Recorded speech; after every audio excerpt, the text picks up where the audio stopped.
Dimanche après-midi, le Flash de La Courneuve se déplaçait au Parc des Sports de Saint-Ouen-le-Monde pour affronter les Cougars dans une demi-finale élite 100% francilienne.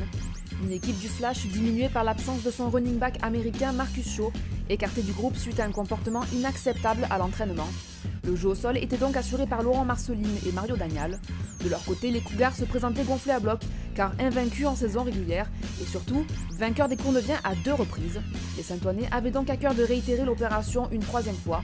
Et ça commence très fort pour l'équipe de Xavier Mas, puisque dès le premier drive, Tanner Price trouve Michael Serre dans la end zone et inscrit le premier touchdown du match.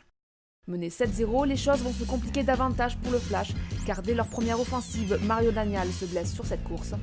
Perturbé par ce coup du mauvais sort, le Flash ne trouve pas la solution et doit rendre le cuir aux Cougars. Le moment choisi par Tanner Price pour délivrer sa seconde passe de touchdown, mais cette fois pour David Rosette. Mené 14-0, le Flash va forcer son jeu à la passe et c'est intercepté par Carl Tembo. Le numéro 7 du Noir et Or va remonter 44 yards et pénétrer dans la end zone cournevienne. Touchdown pour les Cougars. Si l'offense du Flash n'arrive toujours pas à se mettre en route, le salut va passer par la défense.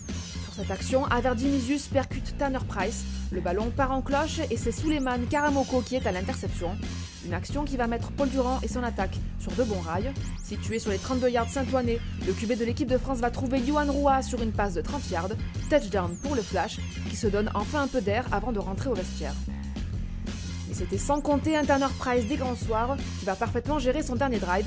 Sur cette action, le QB s'échappe de la pression d'Arnaud Mbucha et va trouver Isaac Amwako à 1 yard de l'en-but. Alors qu'il ne reste plus que 3 secondes au chrono, le QB américain va se charger lui-même d'inscrire le 4e touchdown pour son équipe. À la pause, les Cougars mènent 27-7. En seconde période, le Flash démarre avec de meilleures intentions et va se montrer très efficace dans le jeu aérien. Sur cette action, Paul Durand tente d'alerter Steve de Laval et ça marche. Le Flash revient à 27-14.